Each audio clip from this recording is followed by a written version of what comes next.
Di video kali ini, saya akan membahas sebuah OWS dari Philips yaitu Philips TAT2769.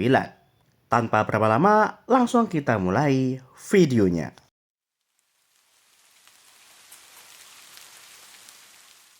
Ini adalah produk OWS pertama yang saya coba. Karena sebelumnya pakai TWS tuh yang in-ear monitor atau yang half in-ear. Karena saya pikir OWS itu cuma buat olahraga aja ya, tapi mungkin bakal cocok juga saya pakai karena beberapa hari ini saya ngerasa penggunaan TWS dengan bentuk in-ear atau half in-ear itu kok bikin telinga saya tuh agak capek ya. Jadi pengen nyoba lah kira-kira kalau nggak masuk telinga itu kayak gimana. Karena OWS kan cuman menggantung aja ya. Jadi tidak ada bagian dari earphone-nya yang masuk ke dalam kuping. Untuk unboxing-nya sendiri cukup sederhana ya. Di sini diberikan kabel Type-C yang mana di produk Xiaomi atau Redmi kemarin saya nggak dapat ya, dan di sini masih ada. Lalu untuk OBS-nya sendiri di sini sih saya kira nggak terlalu besar ya, masih oke lah ya, walaupun kalau dibandingkan dengan TWS yang saya punya jelas ini lebih besar. Selain itu juga diberikan di sini buku panduan dan kartu garansi karena ini produk dari officialnya Philips ya dengan garansi 1 tahun. Untuk casingnya seperti yang saya bilang tadi ya, kalau dibandingkan dengan TWS saya memang lebih besar. Untuk bahan materialnya sendiri terbuat dari full plastik berwarna hitam doff. Untuk charging sudah pasti USB-C yang ada di bagian belakang. Selain itu udah nggak ada apa-apa lagi selain tulisan Philips di bagian depan. Cukup keren dan minimalis walaupun kalau dipegang nggak kerasa mahal. Lalu di bagian dalamnya ada OWS-nya yang berbentuk seperti huruf C ya. Lalu yang unik adalah warnanya. Berwarna hitam krom di bagian depan dan di bagian belakang berwarna hitam doff. Untuk bagian dalamnya seperti ini ya, dan ada tombol reset di bagian tengah atas. Secara keseluruhan saya cukup suka ya dengan material casingnya. Lalu lanjut untuk earphone-nya sendiri. Di sini walaupun kelihatan kayak terbuat dari metal, sebenarnya enggak ya, terbuat dari plastik. Finishingnya aja yang berwarna hitam chrome. Terlihat unik karena warna hitam chrome itu cukup jarang ya. Kalau chrome aja mungkin banyak. Lalu di bagian belakang ada lubang speaker dan pin untuk cas. Buat yang pernah pakai adapter Bluetooth dari gadget pasti nggak asing ya dengan bentuk seperti ini.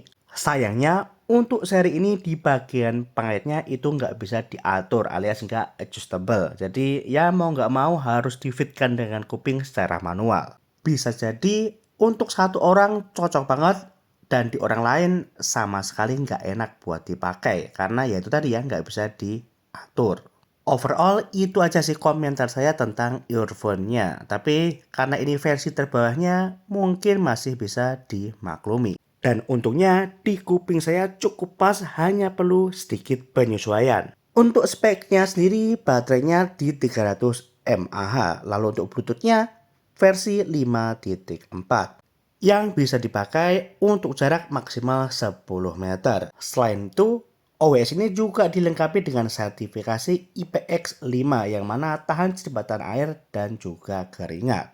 Tapi jangan dipakai buat nyelam ya. Sedangkan untuk baterainya tertulis di sini bisa sampai 20 jam itu beserta casingnya. Secara praktek saya sih bisa pakai OWS ini untuk sekali pakai atau sekali cycle itu mungkin sekitar 4 jaman. Sama casing ya 20 jam kurang lah ya. Walaupun sebenarnya nggak terlalu jauh lah dari klaimnya Philips. Lalu gimana untuk kualitas suaranya? Karena OWS itu yang disorot adalah kualitas suaranya yang lebih rendah lah dibandingkan dengan TWS in-ear atau half in-ear.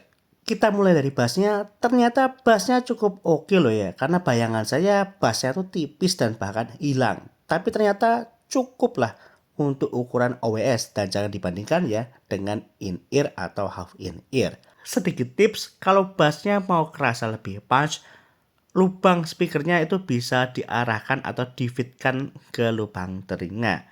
Lalu untuk volumenya kalau bisa agak tinggi ya, karena di bawah 50% itu bassnya kurang terasa. Untuk vokalnya juga masih cukup clear, nggak kerasa bindeng kayak orang lagi flu. Suara vokal cowok maupun cewek masih cukup clear untuk didengar. Karena kebiasaan TWS kelas entry level itu biasanya vokalnya terlalu ketutup bass. Untuk treble-nya cenderung halus sehingga nggak nusuk kuping. Cocok untuk didengarkan dalam jangka waktu yang cukup lama. Kesimpulannya, kualitas suaranya sih masih cukup oke ya kalau memang dipakai buat nemenin kegiatan olahraga. Tapi kalau untuk kegiatan dengerin musik secara serius tentunya nggak cocok ya, pilih perangkat yang lain aja. Karena menurut saya OWS ini memang cocoknya buat device pendamping aja ya, sedangkan kalian punya device yang lainnya untuk dengerin musik ataupun audio secara serius. Serius di sini maksudnya memang benar-benar ya fokus ke kualitas audionya. Agak berbeda kalau kita sedang olahraga. Dengerin audio atau musik mungkin cuma sekedar sambilan aja. Kita lanjut ke kualitas mic OWS Philips TAT2769. Tes 123, tes 123. Ini adalah hasil mic dari OWS Philips TAT2769. Gimana kualitas suaranya? Coba kalian tulis di kolom komentar. Oke, mungkin itu aja ya konten review saya tentang OWS Philips TAT2769. Kesimpulannya, untuk saya yang pertama kali coba OWS ini sih cukup oke ya. Untuk harganya di sekitar 196 ribuan.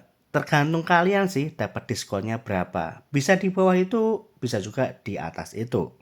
Terima kasih buat teman-teman yang udah nonton dari awal sampai akhir. Kita ketemu di video saya yang lainnya. Wassalamualaikum warahmatullahi wabarakatuh.